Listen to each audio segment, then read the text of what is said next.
प्यारे विद्यार्थियों, आज हम भूगोल विषय BA पार्ट सेकंड में मानव एवं आर्थिक भूगोल जो हमारा फर्स्ट पेपर है उसमें विभिन्न जनजातियों के बारे में पढ़ेंगे, जिसमें पिग्मी जनजाति और बुशमैन के बारे में पढ़ेंगे। आज पिग्मी जनजाति, पिग्मी मानव जाति के अत्यंत सरल लोग हैं। इन्हें प्राय सर्वाधिक आदिकालीन मानव कहा जाता है और आरंभिक विकासवादियों द्वारा इन मानवों को पशुओं के अधिक निकट माना जाता है तथा ये लोग कंदमूल, बेर, फल खाने योग्य पत्तियों, कीड़े मकोड़े, मेंढक, छिपकलियां तथा अन्य प्रकार के पशुओं को जिनको पकड़ सकते हैं जंगलों में एकत्रित करते हैं। पिग्मियों का मुख्य वर्ग उष्णकटिबंधीय अफ्रीका में निवास करते हैं। अफ्रीका महाद्वीप के पिग्मियों को पूर्वी, केंद्रीय तथा पश्चिमी वर्गों में विभाजित किया जाता है।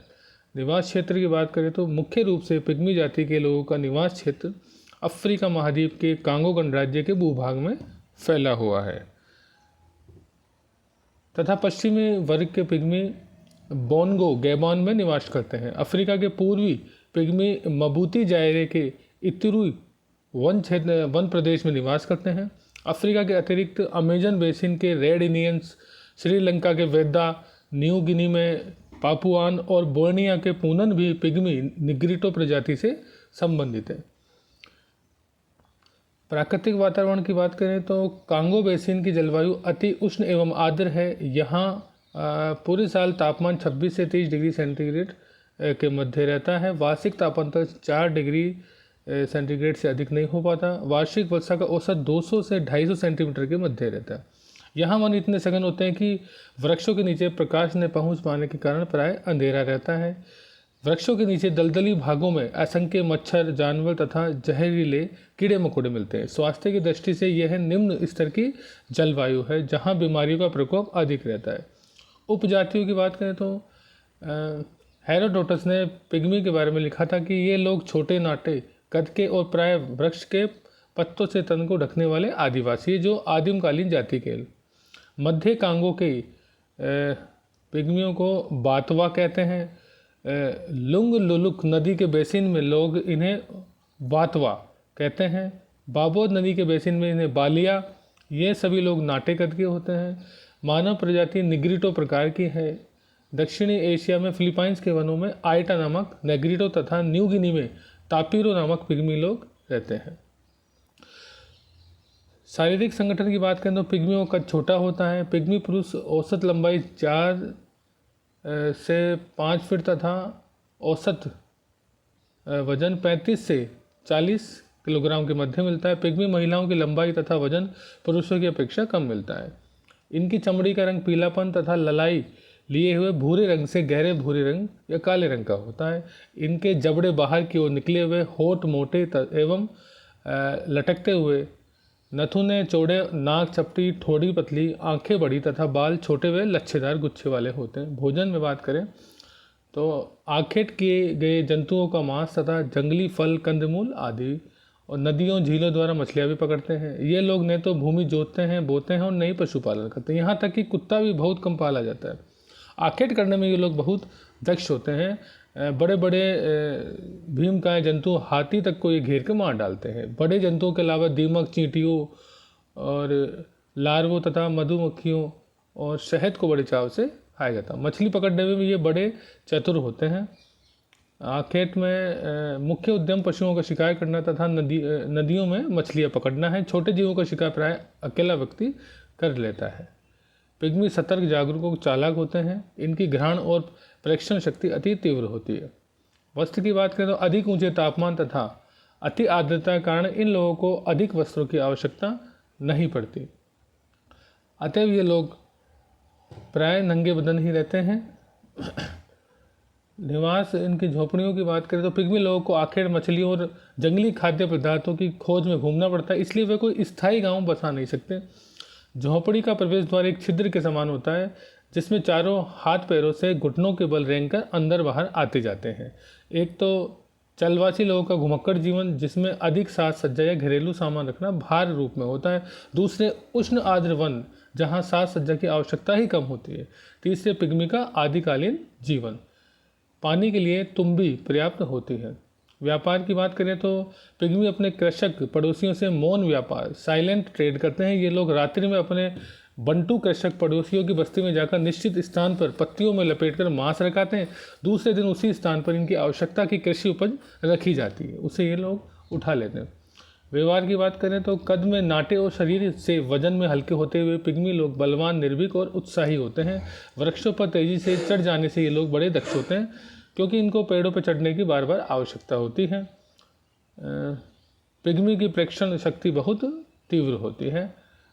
पिग्मी कुशाग्र बुद्धि के होते हैं। सामाजिक व्यवस्था, ये लोग प्रकृति से डरते हैं। सामाजिक व्यवस्था नाम की कोई व्यवस्था नहीं पाई जाती। पिग्मियों की संस्कृति आदिकालीन संस्कृति में है। यद्यपि इसमें ऊंची जन्म दर पाई जाती, किंतु महामारियों के कारण जनसंख्या दर में वृद्धि नहीं हो पाती। आधुनिक समाज से संपर्क की बात करें, पिग्मी जाति के लोग शंकालु प्रकृति के होते हैं। ये लोग बाहर के लोगों को देखकर घने जंगलों में भाग जाते हैं, उनसे संपर्क स्थापित नहीं करना चाहते। ये लोग सभ्य मनुष्य के साथ परस्पर वार्तालाप नहीं करते। पिग्मी केवल अपने पड़ोसी बंटू कृषक जाति से ही व्यापार के रूप में संपर्क रखते हैं, जिसमें पिग्मी और बंटू दोनों जाति के लोग आपस में मिल नहीं पाते। मौन व्यापार करते हैं। सघन वनों के कारण तथा अति उष्ण व आर्द्र जलवायु के कारण इनके पास कृषि योग्य भूमि का अभाव होता है। अब हम बात करेंगे जो हमारी नेक्स्ट जनजाति है, बुशमैन। बुशमैन शब्द 17वीं शताब्दी में डच अप्रवासियों द्वारा दक्षिण अफ्रीका के आखेटक मनुष्य को दिया गया था। आज बुशमैन मुख्यतः कालाहारी मरुस्थल के उजाड़ पर्यावरण में और दक्षिण पश्चिमी अफ्रीका के उपोष्ण घास के मैदानी भागों तक सीमित है। बुशमैन को सान के नाम से भी जाना जाता है। निवास क्षेत्र की बात करें तो कुछ शताब्दियों पूर्व ये लोग दक्षिणी अफ्रीका के अधिक विस्तृत भूभाग में निवास करते थे। बसुटोलैंड, नेटाल, दक्षिणी रोडेशिया, पूर्वी टंगानिया तथा पूर्वी अफ्रीका की उच्च भूमि पर ये लोग फैले हुए थे। वर्तमान में इनकी संख्या कम होती जा रही है। बुशमैन लोगों का प्रदेश 18 डिग्री दक्षिण अक्षांश से 24 डिग्री दक्षिण अक्षांश के मध्य बेचुआना लैंड में स्थित है। यहाँ ओकावांगो नदी के तथा गामी झील के दलदली क्षेत्रों में और लिम्पोपो नदी तथा नोसोम नदी के क्षेत्रों में पाए जाते हैं। प्राकृतिक वातावरण की बात करें, इस प्रदेश की जलवायु उष्ण मरुस्थली प्रकार की है। तापमान वर्ष भर प्राय ऊंचा रहता है, परंतु रातें ठंडी होती है। सबसे अधिक गर्म महीना जनवरी का है, जब तापमान 30 से 33 डिग्री सेंटीग्रेड रहता है। सबसे ठंडा महीना जुलाई, जब तापमान 22 डिग्री सेंटीग्रेड रहता है। शीत ऋतु में रातें और भी ठंडी हो जाती है। वार्षिक वर्षा 50 से 85 सेंटीमीटर तक होती है। नदियों में जल बहुत कम रहता है। खारे पानी की झीलों को पलयाज में तथा नमकीन तालों में वर्षा काल में जल भर जाता है। मलेरिया, काला ज्वर, पेचिस, आंत्र ज्वर आदि रोग यहाँ फैले रहते हैं। न्यूमोनिया और इन्फ्लुएंजा भी खूब होता है। शारीरिक रचना की बात करें तो ये नाटे कद के होते हैं। इनकी लंबाई 5 फीट तक होती है। स्त्रियों की लंबाई कम होती है। और बुशमैन जाति की महिलाओं में उनकी शारीरिक विशेषता ये रहती है कि उनके चर्बी जमा होने की प्रवृत्ति पाई जाती है।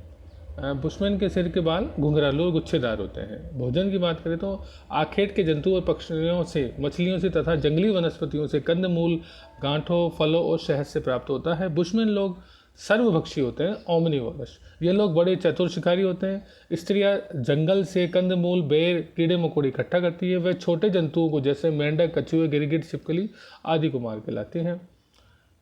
भविष्य के लिए भोजन को संचित रखने पर कोई ध्यान नहीं दिया जाता है। उष्ण जलवायु में मांस को इकट्ठा करके भी नहीं रखा जाता, क्योंकि गर्मी में मांस सड़ जाता है। शुष्क ऋतु में पशु अन्य क्षेत्रों की चरागाहों को चले जाते हैं, अतः उस मौसम में भोजन की कमी हो जाती है। आखेट कालाहारी एक महान आखेट प्रधान प्रदेश है। गामी क्षेत्र तथा ओकावांगो के कीचड़ में वर्षा के जल की अधिकता हो जाती है, तो यहाँ बहुत से पौधे उगाते हैं जो पशुओं के भोजन की पूर्ति करते हैं। इस प्रदेश में शाकाहारी और मांसाहारी जैसे जेब्रा, जिराफ, एंटीलोप, शुतुरमुर्ग, हाथी, गेंडे, दरियाई घोड़े, सिंह, चीता, जंगली बिलाव, गिद्धड़ आदि दोनों प्रकार के पशु पाए जाते हैं। इसके अतिरिक्त कई छोटे जीव, चींटी, छिपकली, मेंढक, मधुमक्खी, खरगोश, चमगादड़, बाज, गिद्ध, रेंगने वाले कीड़े भी पाए जाते हैं। यहाँ एक प्रकार की दीमक जिसे बुशमैन राइस कहा जाता है मिलती है, जिसको ये बड़े चाव से खाते हैं। शिकार करना इनकी मुख्य एवं महत्वपूर्ण आर्थिक क्रिया है। वस्त्र की बात करें तो चोगा बुशमैन का प्रधान वस्त्र होता है। इसे केरोस भी कहा जाता है। यह एक ऐसा वस्त्र होता है जिसे वस्त्र तथा बिस्तर दोनों की तरह प्रयोग किया जाता है। गर्म जलवायु के कारण बुशमैन वस्त्र बहुत कम पहनते हैं।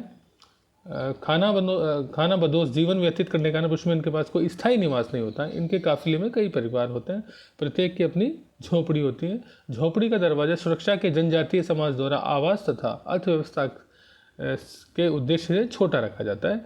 सर्दियों में ठंड से बचने के लिए बुशमैन गुफाओं तथा कंदराओं में रहते हैं। बुशमैन लोगों के एक निवास अल्पकालीन गांव में 8 से 10 झोपड़ियाँ होती है। शस्त्र और औजारों में तीर कमान फेंक कर मारने वाली लाठियाँ, चाकू, बल्छियाँ और भूमि खोदने की लकड़ी होती है। कमान से लकड़ी रगड़कर अग्नि उत्पन्न करने के लिए अग्नि काष्ठ भी होती है। और सामाजिक व्यवस्था में बात करें तो अति साधारण आदिम कालीन है। एक वर्ग में प्राय 20 व्यक्तियों से कम रहते हैं जो परस्पर संबंधित होते हैं। ये लोग कठिन, परिश्रमी, उत्साही, देखने में तीव्र दृष्टि और स्मृतिमान लोग होते हैं। शिकार का काम प्राय पुरुष करते हैं। विषम भौतिक परिस्थितियों में निवास करने वाले और आखिर से जीवन यापन करने वाले कालाहारी के बुशमैन कला प्रिय भी होते हैं।